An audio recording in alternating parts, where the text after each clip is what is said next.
नमस्कार दोस्तों, आशा करता आप सब बहुत अच्छे होंगे। मेरा नाम है नितिन कुमार और आप सभी का बहुत बहुत स्वागत है हमारे ल्यूशन क्लासेस में। दोस्तों, आज हम लोग मुग़ल एडमिनिस्ट्रेशन के बारे में पढ़ेंगे, क्योंकि पिछले वीडियो में हमने मुग़ल के सारे हिस्ट्री कवर कर लिए थे। तो अगर जो लोग नए हैं उनको नहीं पता है तो प्लीज़ आई बटन पे चाहिए, यहाँ पे आई बटन होगा, वहाँ पे जाइए, क्लिक कीजिए और वहाँ पे वीडियो देख सकते हैं मुग़ल हिस्ट्री के बारे में। और नहीं तो प्लेलिस्ट में आप जा सकते हैं, वहाँ से आपको मिल जाएगी। तो चलिए दोस्तों, इसके बारे में बता दें कि हम लोग क्या क्या आज पढ़ेंगे। तो देखो, हम लोग मुग़ल के एडमिनिस्ट्रेशन के बारे में जानेंगे, उनके आर्ट और आर्किटेक्चर और लिटरेचर के बारे में जानेंगे। तो ये बेसिकली हम लोग 3 चीज़ जो है इस वीडियो के एंड तक हम लोग कवर कर लेंगे, क्योंकि ये दरअसल बात करें कि जो एडमिनिस्ट्रेशन का जो ये हम बात करें एडमिनिस्ट्रेशन, आर्किटेक्चर और लिटरेचर की, ये बहुत ही इंपॉर्टेंट है दोस्तों, क्योंकि मुग़ल के पीरियड्स में यही वो चीज़ है जो हमारे एग्ज़ाम प्रोस्पेक्टिव के लिए इम्पॉर्टेंट है। अगर आपने कोई भी बच्चे अगर कंपटीशन का एग्ज़ाम दिए होंगे या एसएससी के, तो उनको पता होगा कि ये जो टॉपिक है, ये चैप्टर का जो ये टॉपिक है कितना इम्पॉर्टेंट है, क्योंकि इससे ज़्यादा क्वेश्चन आते हैं। ठीक है दोस्तों, तो एक एक करके बहुत अच्छे से हम लोग इसको कवर करेंगे। चलिए तो फिर शुरुआत करते हैं। शुरू करने से पहले अगर जो इस चैनल पे नए हैं, प्लीज़ इस चैनल को सब्सक्राइब कर लीजिए और नोटिफिकेशन की जो बेल आइकन है उसे दबा लें, ताकि कोई भी नोटिफिकेशन हो आप तक मिलती रहे दोस्तों, और आप लोग रेगुलर अपडेट रहें। चलिए शुरुआत करते हैं। तो दोस्तों, बेसिकली अगर हम बात करें मुग़ल के एडमिनिस्ट्रेशन के बारे में, तो देखो, जो राजा जो होता था वो हेड होता था। तो राजा को दरअसल मुग़ल ये लोग बादशाह कहते थे। शाहरुख खान का बादशाह मत समझना, यहाँ शाहरुख खान की बात नहीं कर रहा हूँ। ये बादशाह दरअसल टाइटल था राजाओं का, क्योंकि जो शक्ति था, केंद्र जो सेंट्रल शक्ति थी, राजा ही के पास होती थी। इनके बारे में बात करें कि इनका किस टाइप का राजतंत्र था, तो वंशानुगत था दोस्तों। जैसे कि ए का बेटा बी बना, बी का बेटा सी बना, और जो बड़ा बेटा होता है, जो एबल होता है, वही राजा बनता है दोस्तों। तो बेसिकली यहाँ पे वही था, राजतंत्र था। जो बादशाह का दूसरा नाम अक्सर आपको एग्जाम में अगर पूछा जाए कि बताइए कि मुग़ल के जो लोग थे वो बादशाह का दूसरा नाम क्या रखते थे, मतलब उनका दूसरा टाइटल क्या था बादशाह का, तो फ़र ए इजादी जो था, याद रखना, उनका दूसरा शब्द से कहा जाता है कि बादशाह का दूसरा नाम था फ़र ए सईदी, जो कि टाइटल दिया था किसने, अकबर की एक कोर्ट में रहने वाले, दरबारी में रहने वाले जो थे अब्बुल फजल ने इनका टाइटल दिया बादशाह का फ़र ए इजदी, जिसका मतलब होता है ईश्वर का प्रकाश। ठीक है दोस्तों, अब हम बात करें अब्बुल फजल की, तो हमने जब नवरत्न के बारे में पढ़ा था, अकबर के कोर्ट में जो नवरत्न रहते थे, तो अब्बुल फजल की भी हमने बात की थी दोस्तों। अगर नहीं पता है तो वीडियो जाके देख लो, वहाँ पे आपको मिल जाएगी। ठीक है, बेसिकली एक और इम्पॉर्टेंट बात करें कि रक्षा मंत्री कौन था इनके दरबार में, तो मीर ए बख्शी जो थे रक्षा मंत्री थे। यही वो डिसाइड करते थे कि इनके जो मिलिट्री में जो सभा में जो शामिल होंगे जो लोग, इन्हीं के द्वारा आते थे, और यही मिलिट्री शासन दरअसल चलाते थे, सब देखभाल यही करते थे। ठीक है दोस्तों, लेकिन जब अकबर के टाइम जब औरंगजेब का पद आता है दोस्तों, बहुत बाद, तो मुतसिब का एक पद जो था औरंगजेब ने ये लागू कराया। बेसिकली मुतसिब का काम क्या होता था कि धार्मिक चीज़ों को देख रेख करना, मतलब उसको देखना कि अच्छे से रिलीजन्स फॉलो कर रहे हैं लोग कि नहीं कर रहे हैं, तो यही काम होता था। तो चलिए, अब हमने इतना बेसिक चीज़ जान गई, अब हम मेन टॉपिक पे आते हैं कि मुग़ल एम्पायर किस किस चीज़ में डिवाइड था। तो देखो, बात करें कि मुग़ल जो एम्पायर था वो दरअसल डिवाइड था सुबास में। ठीक है, सुबास दरअसल 3 तरीके में डिवाइड था। एक आपका सरकार, परगना और ग्राम। ठीक है दोस्तों, ये 3 चीज़ों में डिवाइड था। सुबास आपका मेन होता है प्रोविज़न, सरकार जो होता है डिस्ट्रिक्ट में रूल करता है, और परगना जो आपका तालुका, और ग्राम जो आपका विलेज। ठीक है दोस्तों, तो इसी तरह से इनका बटा हुआ था। अकबर के टाइम जो सुबास था वो 15 में बटा हुआ था, फिर उसके बाद इसको बाद में बढ़ाया गया औरंगजेब के राज्य में, और इसको 20 किया गया दोस्तों। ठीक है, अकबर ने मनसदारी सिस्टम दोस्तों लागू किया, और ये बहुत इंपॉर्टेंट है दोस्तों, क्योंकि अक्सर यहीं से आप क्वेश्चन आते हैं। अब यहाँ से हमारा मेन टॉपिक शुरू होता है, बहुत इंपॉर्टेंट टॉपिक है, मनसदारी सिस्टम किसने स्टार्ट किया, अकबर ने। दरअसल मानसब का मतलब होता है, मानसब का मतलब होता है एक पोस्ट, एक पद। ठीक है, और अकबर ने इसे मंगोलों से सीखा था दोस्तों, जिसमें इसमें कम से कम 33 पोस्ट थी, और ये किसके द्वारा बदला गया, तो अब्बुल जो फजल थे इनके कोर्ट में जो रहते थे नवरत्न इनके दरबारी, वो दरअसल बताते हैं कि इसमें दरअसल 33 पोस्ट हुआ करती थी। अब मनसब दरअसल दो चीज़ों में डिवाइड था, ठीक है दोस्तों, याद रखना। वो दो चीज़ क्या था, तो एक था जात और एक था सवार, ठीक है। जो जात का होता था वो व्यक्ति का पोस्ट जिसको कहते थे, और जो सवार जो होता था उसको, मतलब सवार से ही पता चल रहा है कि ये घुड़सवारों का मतलब बात कर रहे हैं। तो हॉर्समैन जो थे संख्या की यहाँ बात कर रहे हैं। तो यहाँ पे मानसब जो थे दो तरीकों में बटे हुए थे। और मानसब कब लागू हुआ था, तो दोस्तों 1593 में, याद रखना, मनसबदारी जो सिस्टम था ये अकबर के द्वारा लागू किया गया था। अब यहाँ पे जो मनसब में दो तरीके के थे, एक जात एक सवार, लेकिन मनसब भी तीन तरीके में ही दोस्तों बटा हुआ था, याद रखना, क्योंकि मनसब के तीन कैटेगरी हुआ करते थे, ठीक है। अब यहाँ पे जो मनसबदार थे उनको वेतन मिलता था 10 से लेके 500 के बीच में मनसबदार को मिलता था। अब जो इसमें अमीर थे उनको मिलता था 500 लेके 2500। और फिर उसके बाद जो आते थे जो अमीर ए उमदार, ठीक है दोस्तों, इनका जो वेतन होता था ये 2500 प्लस होते थे, मतलब समझ लिए 3000 4000 के कम से कम इनका वेतन होता था दोस्तों।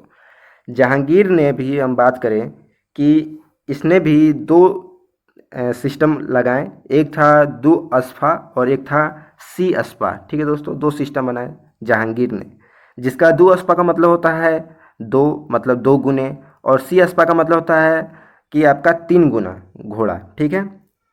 और यहाँ पे शाहजहाँ ने भी दोस्तों एक बात करें कि एक सिस्टम बनाया था जो कि मंथली स्केल होता है, आपको बात करें रिवेन्यू, जो लैंड रिवेन्यू जो टैक्सेस होते हैं, इन्होंने भी लागू कराया जमादामी, जिसको ये भी इसका दूसरा नाम है आपका महना जागीर, ठीक है दोस्तों, याद रखना।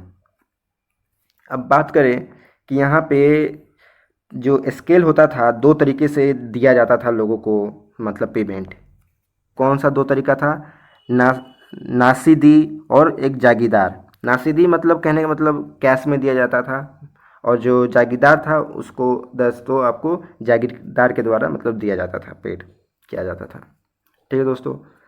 तो चलिए अब हम बात करें इसके आर्ट और आर्किटेक्चर के बारे में, क्योंकि ये भी इम्पोर्टेंट है। हमने अभी तक पूरा कुल अपने एडमिनिस्ट्रेशन के बारे में बात किया और वहाँ तक हमने सभी अच्छे से कवर किया।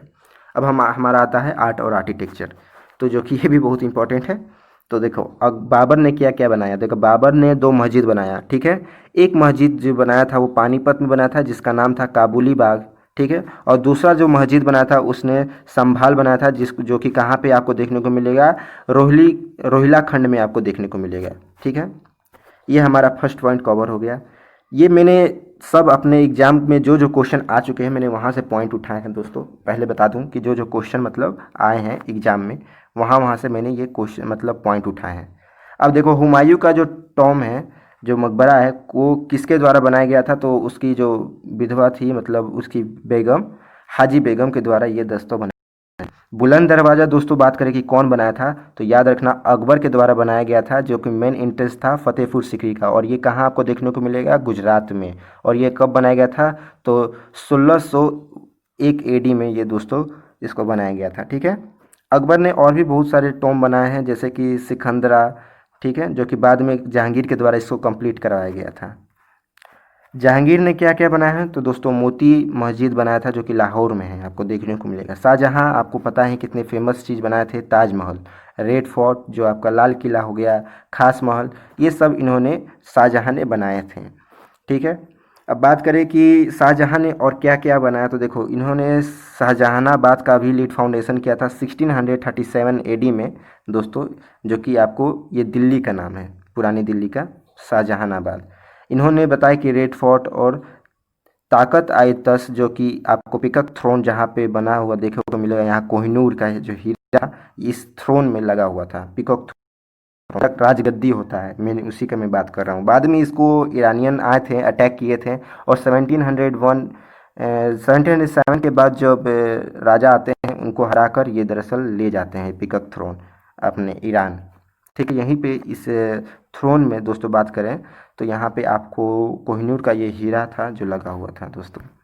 और बात करें कि जो औरंगजेब के द्वारा क्या क्या बनाया गया था, तो देखिए जो लाल किला में इन्होंने मोती मस्जिद का भी निर्माण कराया औरंगजेब ने बीबी का मकबरा बनाया था दोस्तों, किसकी याद में, अपनी बीबी के लिए बनाया था, जो कि एकदम हूबहू ताजमहल का डुप्लीकेट था, लेकिन वो आपको औरंगाबाद में देखने को मिलेगा और वो ब्लैक कलर का है, ठीक है दोस्तों। उनकी बीबी का नाम याद रखना, राबिया उद दौरा, ठीक है, उनकी बीबी का नाम है। औरंगजेब जो था उन्होंने बादशाही मस्जिद बनाया जो कि आपको लाहौर में देखने को मिलेगा, ठीक है। हुमायूं जो थे वो दरअसल इनको इनके कोर्ट में दो फेमस पेंटर रहते थे, कौन कौन, मीर सैयद अली और अब्बस समाद, समाद, ठीक है दोस्तों। अब बात करें कि अकबर के कोर्ट में कौन कौन से पेंटर जो थे फेमस, कि भी ये सब एग्जाम में आ चुके हैं दोस्तों, इसलिए मैंने ये पॉइंट बनाया है। तो प्लीज़ इसको अच्छे से पढ़ना। और हिंदी में चिंता मत करना, आपको अवेलेबल है वहाँ पे, हमने पहले ही ऑलरेडी पहले से आपको हिंदी में नोट्स दे रखी है, बुक्स दे रखे हैं, वहाँ से आप पढ़ सकते हैं। आप मेरा टेलीग्राम चैनल ज्वाइन करो, आपको मिल जाएगी वहाँ पे। तो अकबर के बारे में बात कर रहे थे दोस्तों कि अकबर के फेमस पेंटर जो थे वो दसवंत और बसवन जो थे, ये दो पेंटर थे, फेमस पेंटर थे जो अकबर के कोर्ट में रहते थे, ठीक है। अब्दुल हसन और उस्ताद मंसूर जो थे और बिसानदास जो थे, ये थ्री जो फेमस पेंटर थे वो जहांगीर के कोर्ट में थे। तो ये सब बहुत इंपॉर्टेंट है कि अकबर के फेमस कोर्ट में जो थे वो पेंटर, दो फेमस पेंटर का नाम क्या था, या दो पेंटर का दे दिया जाएगा नाम, पूछा जाएगा आपसे बताइए किसके कोर्ट में थे। तो प्लीज़ इसको याद रखना क्योंकि बहुत इंपॉर्टेंट है। अब हमारा नेक्स्ट है लिटरेचर ऑफ मुगल पीरियड, कि कौन कौन से टेक्स्ट्स हैं जो कि हमें पता चलता है मुगलों के बारे में। तो देखो, पहला तो जो तुर्क आई बाबरी है, ये बाबर के द्वारा लिखा गया है। और जिस अगर आप अपना कहानी खुद से लिखते हो तो उसको ऑटोबायोग्राफी कहते हैं, लेकिन यही कोई दूसरा कोई लिखता है तो उसको बायोग्राफी कहते हैं। तो यहाँ कन्फ्यूजन मत होना। तो अकबर जो थे अपना लिखते हैं ऑटोबायोग्राफी, जिसका नाम रहता है तुर्क आई बाबरी, ठीक है। हुमायूं नामा जो है इनकी बहन लिखती है, जिसका बहन का नाम है गुलबदन बेगम, ठीक है, जो कि बायोग्राफी लिखती है किसकी, हुमायूं की। अब जो अकबर नामा है ये अब्बुल फजल जो है इनके नौरत्न में से एक थे, जिसका मैंने अभी बात किया था थोड़ी देर पहले। और इन्होंने अकबर के सारे राज्य के बारे में बताया है। तुजक आई जहांगीरी जो है जहांगीर के द्वारा लिखा हुआ है बुक, और उन्होंने अपने राज्य के बारे में अपने बताया है कि मेरे टाइम का राज्य कैसा था। चार चमन जो था ये दरअसल चंद्रा भान ब्राह्मण जो थे, भान ब्राह्मण, इनके द्वारा लिखा गया है बुक। और ये बताते हैं अपने बुक में शाहजहाँ के रूल के बारे में, ठीक है। अब मुंताखब उल तौरीख जो था दोस्तों, थोड़ा नाम प्रोनाउंस करने में मुझे को प्रॉब्लम होता है, लेकिन समझ लेना आप, जो कि लिखा हुआ किसके द्वारा, तो बदाऊनी के द्वारा, जो कि आपको बताता है हिस्ट्री ऑफ अकबर रूल्स के बारे में बताता है, ठीक है। औरंगजेब के रूल और करेक्टर के बारे में कौन सा राइटर बताता है दोस्तों, याद रखना, ये आपके राइटर आते हैं भीम सक्सेना, ठीक है, भीमसेन सक्सेना, ठीक है, जो कि बुक का नाम होता है आपका नुस्खा आई दिल खुशा, ठीक है। नेक्स्ट बात करें कि और कौन कौन से ऑथर है, ये सब मैंने इसलिए कवर किया क्योंकि सब अक्सर एग्जाम में यही सब रिपीट बहुत बार किए हुए हैं और बहुत इंपॉर्टेंट है। तो दोस्तों प्लीज़ प्लीज़ इसको याद रखना, ठीक है। सिर आई अकबरी जो कि दारा शिकागो के द्वारा लिखा गया। दारा शिकागो किसका बेटा था, तो आपका खुर्रम का बेटा। खुर्रम कौन था, खुर्रम आपका शाहजहाँ था, ठीक है, याद रखना। और ये दारा शिकागो जो थे बहुत अच्छे एक राइटर भी थे, पढ़े लिखे थे, जो कि उर्दू को उपनिषद ट्रांसलेट किए, उर्दू ट्रांसलेशन ऑफ उपनिषद, ठीक है। उपनिषद को जो भी था इन्होंने हिंदी ग्रंथ पढ़े थे हिंदुओं का, वो सब अपने उर्दू में ट्रांसलेट किए। और जो भी इनके बुक्स थे जो कि उर्दू में थे उनको इन्होंने हिंदी और संस्कृत में भी ट्रांसलेट कराया, क्योंकि ये भी हिंदी और संस्कृत के महान, मतलब कहिए तो विद्वान थे। अब जो जितना विद्वान रहता है तो ऑब्वियसली वो तो बुक लिखेगा ही और आपको पढ़ना तो पड़ेगा ही। इनके द्वारा एक और बुक लिखा हुआ है हसमत उल आरिफीन, ठीक है, जिसके बारे में रिलीजन्स आइडिया के बारे में दिखाया गया है। क्योंकि देखो ये दरअसल रिलीजन्स टॉलरेंस इंसान थे। ये बताते थे कि देखो भगवान के पाने के लिए दो तरीका होता है, और वो किसी अगर आप कुरान पढ़ो या भगवत गीता पढ़ो या बाइबल पढ़ो, इनके द्वारा मानते थे कि ये दरअसल बताया गया कि भगवान को पाने के लिए अलग अलग तरीके हैं, लेकिन भगवान एक है। औरंगजेब के द्वारा भी दोस्तों बुक लिखा गया है, याद रखना। और वो बुक का नाम है, याद रखना, रबकत ई आलमगीरी। और अकबर को आलमगीरी भी कहते थे जब ये सारे भाइयों को मारे थे, ठीक है दोस्तों। यहाँ पे मोहम्मद रफ़ी खान जो है अकबर के रूल के बारे में लिखते हैं, और वो बुक का नाम है हमलाई हैदरी, ठीक है। तो ये दोस्तों बहुत इंपॉर्टेंट याद रखना। अब हमने सारा बात कर लिया दोस्तों, आई होप बहुत अच्छा आपको समझ में आया होगा, क्योंकि बहुत आराम से हमने बात किया है, कोई भी जल्दी नहीं किया हमने, ठीक है। तो इसको ज़रूर पढ़ लेना, क्योंकि अक्सर एग्ज़ाम में यही सब आते हैं, हमेशा रिपीट होते हैं। ये पॉइंट मैंने स्पेशली आपके लिए लेके आया है, ताकि आप कहीं से आपको कन्फ्यूजन होने की मतलब ज़रूरत नहीं है, कहीं दूसरा बुक पढ़ने की भी ज़रूरत नहीं पड़ेगी। आपको सीधा एक नोट्स में मिल रहा है। और आपको नोट्स अगर चाहिए तो आप मेरा टेलीग्राम ग्रुप ज्वाइन कीजिए, नहीं तो व्हाट्सअप ग्रुप ज्वाइन कीजिए। आपको डिस्क्रिप्शन में लिंक दिया है, वहाँ पे एक क्लिक करोगे और ज्वाइन हो जाओगे। ठीक है दोस्तों, और थोड़ा प्लीज़ कोऑपरेट कीजिए, मुझे इस चैनल को सब्सक्राइब कीजिए। अगर आपको अच्छा लगता है तो प्लीज़ सब्सक्राइब कीजिए। अगर कोई कन्फ्यूजन होता है, कोई डाउट होता है, तो आप मुझे ईमेल कर सकते हो या फिर कमेंट बॉक्स में कर सकते हो दोस्तों। तो चलिए दोस्तों, आज के लिए बस इतना ही। धन्यवाद। Have a good day.